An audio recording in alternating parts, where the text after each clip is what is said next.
Hey everybody, it's Corrine here with Lightning Rock Land and Cattle, and I'm going to give you our soil update part 2. So I'm standing in the middle of the field right now. I'm on kind of the south end of the big main field. And so this is going to be our main like pasture area. We're planning to kind of winter the cows here because there's no shade overhead.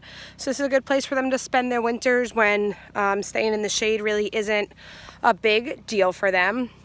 As you can kind of see, like out in the distance, we still have a couple of piles, and even like right here, there's a pile. So if I go this way,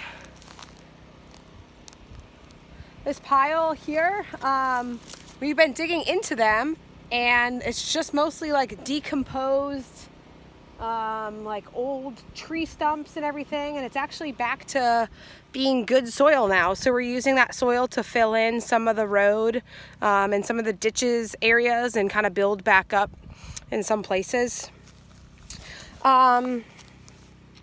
So Trey and I talked with 2 people from the Clemson Extension Agency to kind of understand our soil results and determine what the best path forward should be. I'll take these off. So we found out that this pasture, this main 12 acres here, is slightly acidic. It has an average of about 5.8. And so in order to get the pH where it needs to be, we're going to need to apply about 6 tons of lime here. So we're hoping that sometime this week, if the weather holds out, Saunders Farm Supply will come out and they will apply that 6 tons of lime to this 12-acre field. Now the south pasture, that is about 4 or 5 acres. We haven't gotten it mowed all the way, so we're not entirely sure how big it is, but that is very acidic. That's about 4.3 average. So for that, let's say 5-acre field, we're gonna need 20 tons of lime.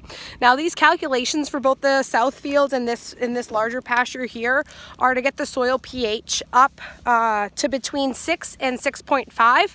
That's what we need the soil pH to be for Bahia grass, which is what we're gonna plant here. And same thing for Bermuda grass if we were gonna sprig Bermuda, but we're not. And that's just because we're gonna use the Bahia grass, which is definitely more cost effective, and it doesn't take as many nutrients afterwards. So like for Bermuda grass, for example, we need to supplement the soil, and with Bahia grass, it's kind of more resilient. It's what you see kind of along the side of the highway. So it kind of just grows everywhere. We do have some Bahia grass in here. Probably coastal Bermuda grass. We're going to plant Tift-Quick Bermuda grass in here. And so the plan for this field is we're going to get the lime down as soon as possible, hopefully this week if the rain holds out. And then we also have an appointment already with Saunders Farm Supply for the 12th of April. And on the 12th of April, they're going to come out and they're going to apply basically Roundup. It's glyphosate to this field at about 3 quarts per acre. So we're going to buy about 10 gallons. We need 9. They come in 2-gallon containers. So we're just going to put 10. We might put a little extra out. I don't know.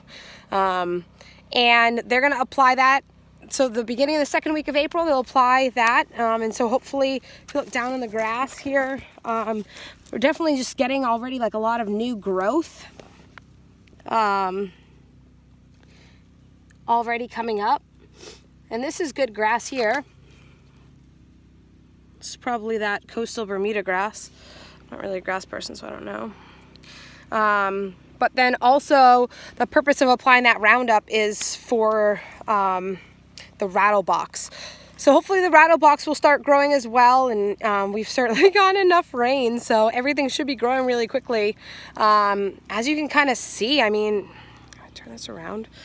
As you can kind of see, just like looking out over the horizon, you see all little tuffulas of grass kind of growing everywhere. So we're definitely already growing quite a bit, which is awesome. So if the rattle box comes up, it's gonna get killed off. So is almost everything else. So once we get that applied, then about a week later, Trey's gonna have to plow the field.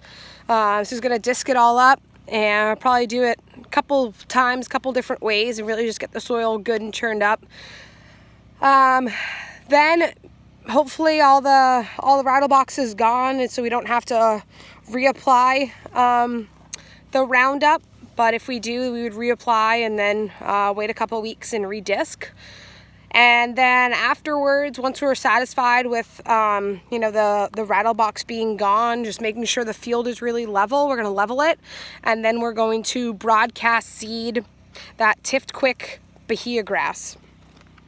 That's going to come up. That's going to grow pretty quick. We're choosing that variety, the Tift Quick, rather than, for example, the Tifton 9 or the coastal Bermuda grass, just for some of the other qualities that it has. The Tift Quick, as the name implies, is faster growing than the Tifton 9, and the Tifton 9 is kind of a variety that grows quicker and is a little more nutritious than just your regular side of the highway coastal Bermuda grass. So we're going to plant that.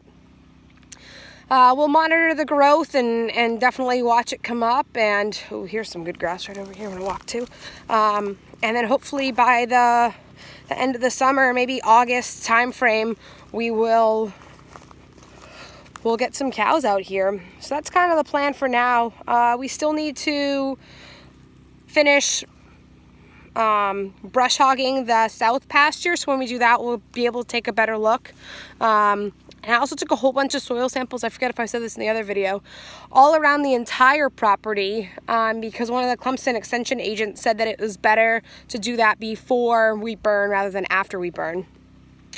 I want to show you this grass, and I'm going to talk about, look at this grass. I don't know what type of grass this is.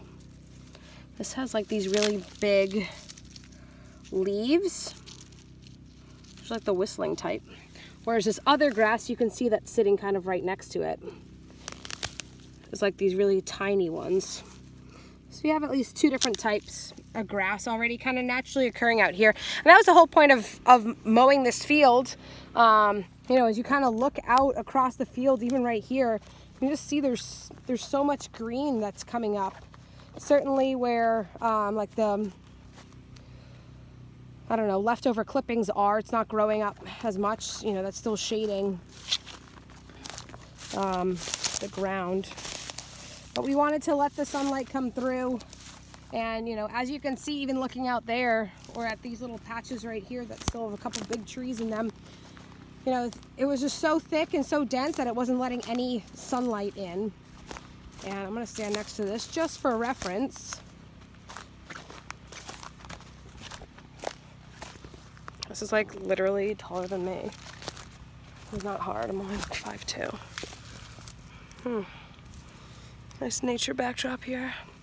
So Clemson extension agents are really awesome. You probably have them if you're not in South Carolina. Your state probably has an extension office that you can use as well. Basically, they're just different types of specialists for all kinds of agricultural things. So for example, there's, you know, forages and livestock. There's like forestry specialists. There's I listened to a webinar the other night about different invasive species of plants and pests. So they really have a lot to offer. So if you have a farm or a ranch, or you're looking to start a farm or a ranch, where's the sunlight even? It's a great thing to reach out to your local extension agent, get to know them, and just, they can always point you in the right direction of where to get started if you need more help too. They're really awesome, and their service is for free. They're trying to, you know, give back to the you know, local agriculture community. If you do like beekeeping or poultry or you know, pigs, goats, anything, there's someone out there that can help you. and they have tons of educational opportunities, and they're really awesome people to reach out to. So you can check with your local university. Like I said, we talk to Clemson University pretty often. But I just wanted to give you that quick update on the soil and kind of what our plan is. So April's going to be a pretty busy month for us getting this field all ready to go, but hopefully it will pay off and get some cows out here. And for the burn, we're still standing by. The whole property is pretty good right now. Riley's bringing me a beer. Thanks, love. Thanks. I don't know what this is saying about me right now. How do we open this? I'll open it. 1 minute. Stop. Please stop. Stop. Stop, please. So yeah, the burn, we're all dried out. So I sent an email to our South Carolina State Forester that represents our area, and I was like, hey, we're pretty dry, so as soon as you can come over and cut the fire breaks, we will be ready to go. So we're just waiting to hear back on that. It's supposed to rain Tuesday, Wednesday, Thursday, so I'm guessing we'll end up getting pushed back to the next week after this, but hopefully we burn soon. We're so excited. All right, thanks for watching. Bye.